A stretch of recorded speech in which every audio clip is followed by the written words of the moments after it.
nolosha cusub soo dhawee nolosha cusub soo dhawee nolosha cusub soo dhawee. Welcome to Integration TV. In this 4-episode special, we travel to Somalia to explore our beautiful homeland and learn about the people who are working hard to rebuild our country. Join me, your host, Hodan Naleya, on this exciting journey as I meet the changemakers, dreamers, and lovers of life in Muqdisho. On this week's show, we'll explore Turkey's unique relationship with Somalia and learn all about the developments being made in the country. We'll also travel to Ankara and see what the future holds for these two nations. This is Integration TV, the first English television for Somalis around the world. I left Somalia as a 6-year-old girl, and like so many Somalis around the world, my memory of my home country is hazy. I've always dreamed of returning, and now I finally have the opportunity. I'm returning to Somalia to examine the unique efforts the Turkish government has been undertaking to help rebuild my homeland. As the wheels of my plane touch down in the capital city of Muqdisho, I'm excited to start my journey and see the progress that's been made.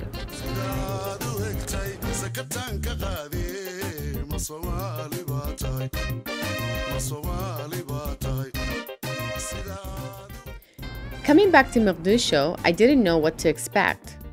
The first thing that struck me was the beauty of the ocean. It's easy to forget, before the war, Somalia was a popular tourist destination because of its oceanfront vistas and rich culture. But driving through the streets, you can't help but feel surrounded by destruction. Everything is destroyed. The buildings are scarred by years of war, and just 4 years ago, Somalia was experiencing the worst famine in its history. The death toll eventually reached 260,000 people, half of them under the age of 6. It was then Turkish Prime Minister Tayyip Erdogan who brought this famine into international spotlight. Erdogan was the first non-African leader to visit the country in over 20 years. He wanted to destroy the perception that it was too dangerous to visit Muqdisho, and so he opened an embassy and made it a priority to help the country and its people. I traveled to Turkey to meet with Dr. Mehmet Özkan, a professor of international relations and a senior researcher at the Foundation for Political, Economic, and Social Research in Ankara. He explained that unlike other countries, Turkey decided to operate directly from Muqdisho. And Turkey went to the areas, dangerous areas, where the other organizations, United Nations and other states did not even go. They operated from Kenya. Turkey operated from Mogadishu, from inside. That made difference. I mean, you can go and talk to people straight and listen to their problems and immediately report to Ankara what's the problem, and Ankara can send immediately to find some solution. In September 2011, Kani Turan became Turkey's ambassador to Somalia. Knowing that on-the-ground work was imperative to fighting the famine in the country, Turan decided to relocate to Muqdisho. Being inside a war zone and working in that situation, it was a big experience. Turkey's first priority in the country was to deliver emergency humanitarian aid. More than $350 million worth of food and supplies were delivered directly to the people who needed it. At the end of this intensive work, the United Nations officially announced that now the famine problem has gone in Mogadishu. But solving the famine crisis was just the first step. Providing emergency food and medicine, while essential in the short term, would not create a sustainable path forward for Somalis. As soon as we started the humanitarian work, also in the meantime, we planned the development work, because you cannot continue just humanitarian projects. You need to start the development aid so people can start, can get jobs, can work with the companies, so they will not need humanitarian aid anymore. After more than 20 years of war, the country was in a desperate need of new infrastructure to allow citizens to begin rebuilding their lives. Looking at this scene from the main street in Muqdisho 4 years ago, it is easy to see why building new roads was an immediate priority. For the city to start healing, residents and businesses needed a way to get around safely.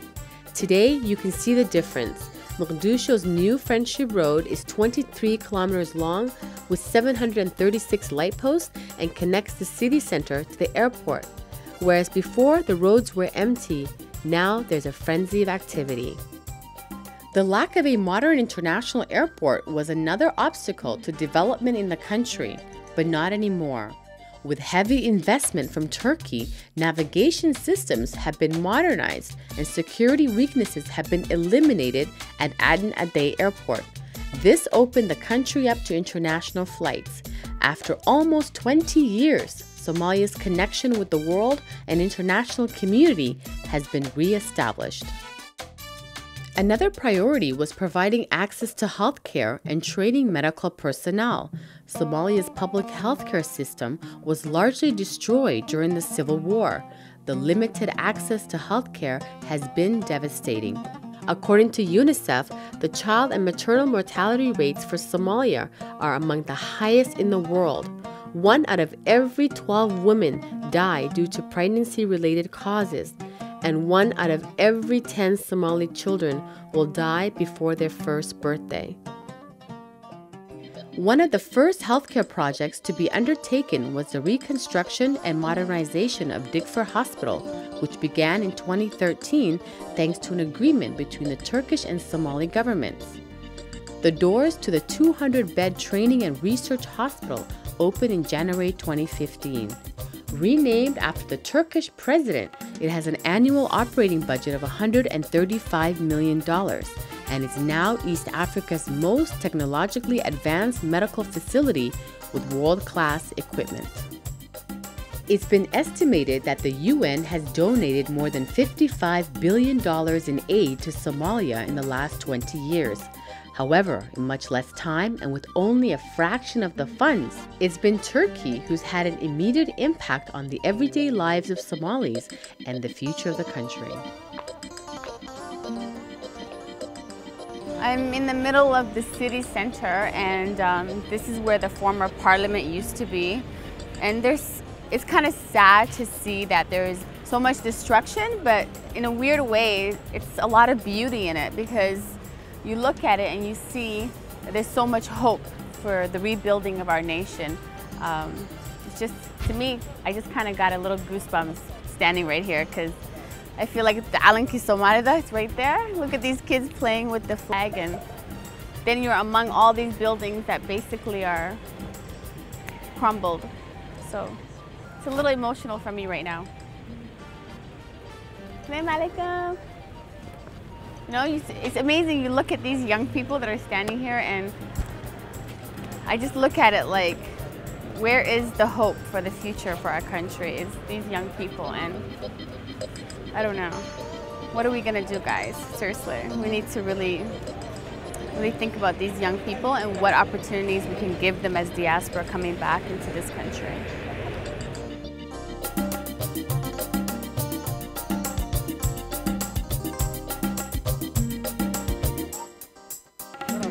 I came from a long distance to bring the tourists. Oh, okay. من فوق كتمي.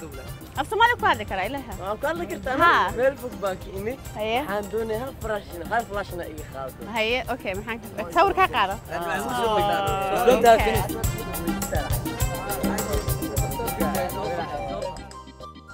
After so much destruction in our country, Turkey's investment in infrastructure has shown immediate results in improving the lives of citizens.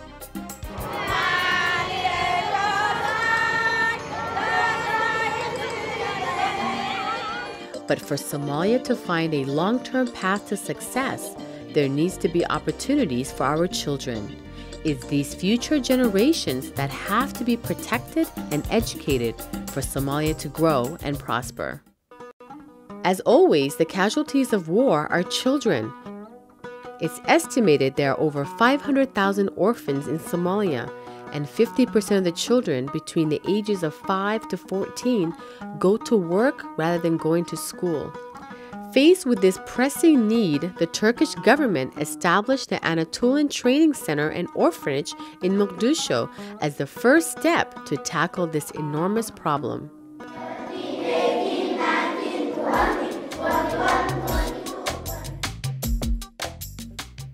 Here, 1,500 lucky students and 400 orphans are getting another chance at life. These children have access to things many children take for granted. In this safe environment, kids get a chance to play, to grow up healthy, be inspired by knowledge, and to receive guidance from teachers and imams. This will be a model for future projects. Turkey's efforts to provide access to education for Somalis extends beyond the borders of our country. Many students from Somalia continue their higher education at one of Turkey's numerous universities thanks to the Turkish Scholarship Program. Turkey's building Somalia is not only construction building. Turkey is building the future generation of Somalia. That's why many people has been brought here to Turkey for education, for master, for PhD. For these people will be ruling Somalia in coming 10, 20, 30 years. We traveled to a university campus in Ankara, Turkey, to speak directly with the students who have received scholarships and to hear their perspective on the importance of education. Tacliintu waa muhiim. Waxa kaliya ee maanta ay Soomaaliya la deglaadahay waxa weeye generationkii ugu dambeeyay ee dhashay ilaa 90-koodii markii ay dawladda dhexe burburay ma aysan helin fursad ay tacliin ku bartaan. anigana waxaa ardayda ugu fiican chemistry-ga markaa dhigan jiray high school-ka saas darteed waa doortay inaan chemical engineering dhigto aan sabab badan oo doortay waxay tahay Soomaali markaan joogno macallimiin fiican ma haysano oo chemistry fiican noo baro practical ma haysano wax badan ma haysano markastana waxaan noo keenaa daawo dhacdo cunto dhacdo wax kasta la keenaa waxa jeclaaday inaan dadkayga caawiyo waxyaalo badan ka caawiyo haday noqoto pharmacy haday noqoto cuntada wadanka soo galayso haday noqoto nafsin ahaankayga inaan waalidkayga wax u taro badanaa dadku waxay focus ka saaraan inay bartaan faculty kala duwan wadanka wuxuu u baahan yahay waxyaabo noocaas ah soo ani waxa doorbiday inaan diinteeda si deep leh u barto maadaama hadirtaan caalamka dhan dadka islaamka iyo muslimiinta laga aaminsan yahay inay dad xun yihiin inay diinta islaamka diin oo argagixiso tahay sidaas darteed waxaa jeclaystay inaan diinteeda tuso dadka aan muslimka ahayn inay diinteena diin oo peaceful ay tahay oo diin nabad ay tahay waxaan dhigtaa international relations ama sida loo yaqaano xiriirka caalamiga ah sababtaan ku doortayna waxay tahay waxaan jecelahay maadaama aan wadan kala imiday inaan hadhow toole ka shaqeeyo xiriirka wadankeena iyo wadamada kale. I'm not one of those people who are planning to remain here when they finish their education. My basic aim is to go back and share whatever I learn from here with my people. Those people who never had the chance to go out of the country and learn. Education is the starting point, is the foundation of developing a country, of building a country, of developing an economy of a collapsed country. So education means everything, the only weapon that we can use to develop and rebuild, restart, reestablish our country again. In Turkey, Somali students receive more scholarships than any other African nation. It will take time, but by providing access to higher education, Turkey is starting a wave of positive action. They will increase the relationship, and inshallah, particularly for the economic investment, these people will be a bridge between two countries. This will make Turkey-Somali friendship long-lasting. I think this part will not see immediate result right now, but after 20 years we will see it. For example, last time when I visited Somalia, I come across someone who studied in Turkey in 1991, and he opened a restaurant. Now he runs a company there. So this we see only after 20 years, 30 years with educational dimension. But I think this will be one of the biggest social construction of Somalia, helped by Turkey. I mean, we have more than 1,000 students studying in Turkey right now from Somalia. As these educated individuals return home, they'll become the teachers of future generations, creating a skilled workforce that can contribute to the rebuilding of our country. Somalia is starting to move again on better roads. Its people have access to healthcare. Children are given opportunities to better their lives, and educated Somalis are returning home. All of this positive momentum is driving the growth of our country and its economy, and this is another area that Turkey is trying to support by encouraging foreign private investment. So we brought 4 Turkish companies directly working in Mogadishu, and other companies also now coming. So we want to improve the infrastructure, so then those companies can start work with Somali counterparts and then increase the job market also, so people can get jobs. If stability increase, I think there will be more Turkish companies investing and creating jobs in Somalia. Perhaps in this, in this field, there would be more cooperation between Somalian diaspora and Turkish government as well, or Turkish businessmen. Perhaps joint investment would be much better, because that would be much more helpful and sensitive to the local dimension as well. Perhaps in 5 years' time, we will see more Turkish investment with the help of Somalian diaspora as well. Encouraged by the improvements in the country, members of the Somali diaspora are returning home to contribute to the rebuilding process. We went to meet with Abdi Dore, the managing director of the Somali Chamber of Commerce, to get his perspective. Somalia is now, a lot of people are coming back and building their homes. Children are coming back, and even families. So what countries are the Somali diaspora coming back from to start businesses? Number 1 is UK. Number 1 particularly, they are coming from London. And it's a huge number of Somali diaspora groups there. And secondly, these are other countries from Europe, Scandinavian and other countries. But if you look at North America, particularly Minneapolis, people are coming from there too. Canada is number 4, maybe from Toronto. But Arab countries, even African countries, Uganda and Kenya, they are investing here. Wow, that's amazing. Yeah. So Somalia is the hot spot. It is really. This is a good sign. It is another step towards standing independently as a community and taking control of our future. This is a goal shared by Turkey. I think in 5 years' time, Turkey will be staying behind and Somalians will be leading this process. For example, there are now 4 hospitals built in Mogadishu, some of them just completed, and Turkey will transfer these hospitals in 5 years' time to Somalian authorities, Somali Minister of Health and other authorities there, and they will be running these buildings, these schools, and these facilities. I mean, Turkey will not be running. Turkey perhaps will still be supporting, in terms of equipment, in terms of doctors and other resources, but all the management will be transferred to Somalians, and Somalians will be taking over their own country, ruling their own. In 5 years' time, I see less Turkish involvement or less Turkish visibility, but continued Turkish support, but more Somalians leading the process and taking over all the process and control and taking decision in this process.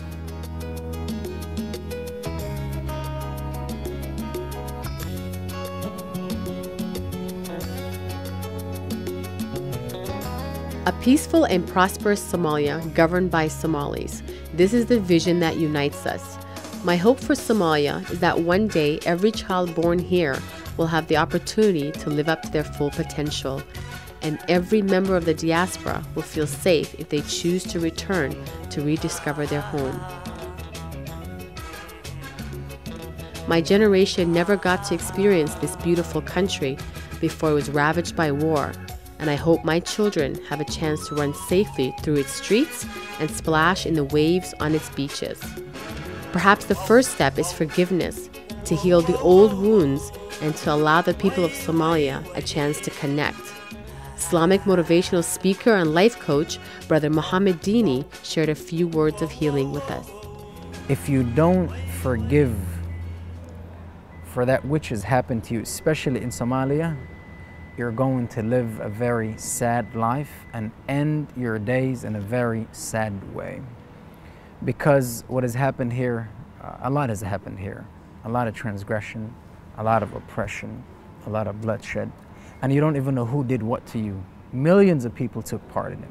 If you were to go out and look and ask for forgiveness, you really don't know who did what to you. So to move on and to let things be, because Allah ultimately is going to call everyone into account for what they have done. So having full faith in Allah translates into you moving on and forgiving that which you can't even do anything about. You know, they say this resentment, feeling this heavy weight in your heart to get back at people who did bad things to you. One of the scholars said, it leads you to live a life that is in perpetual depression. غَمٌ لَا يَنْقَطَعُ. Perpetual depression. You're sad every day, every single day.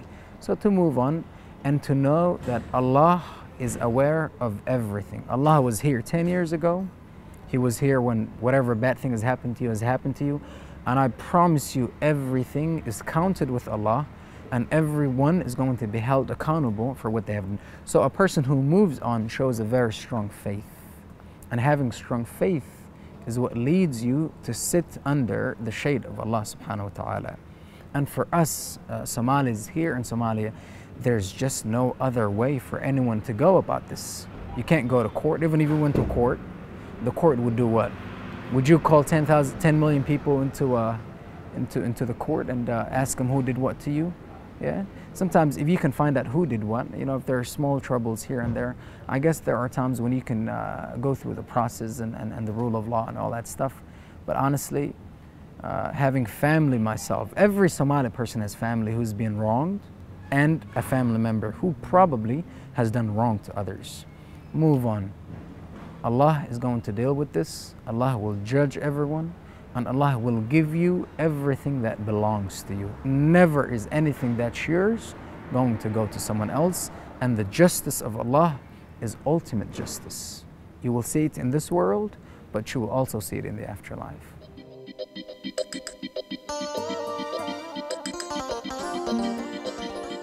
Join us next week as we meet a motivational speaker changing the hearts and minds of Somalia's youth. We'll also speak with professional women about their challenges returning to Somalia and meet one of the country's most experienced doctors. Catch us next week, and don't forget to subscribe to our YouTube channel for the latest episodes. This is Integration TV, the first English television for Somalis around the world. wadankaygu waa banaadir waa maahiya geeda weeye wadankaygu waa bakool markaiyo beeladweyna wadankaygu jawhar weeye mudug iyo galguduud wadankaygu waa boosaaso baadhaan iyo ceerigaba wadankaygu talax waa calaaska iyo waa buuhoodle wadankaygu gooram iyo burca weeye wadankaygu waa hargeysa berberiya saylac weeye wadankaygu waa cadaaro garoow iyo waa goldoga wadankaygu kalkac iyo hobyo weeye wadankaygu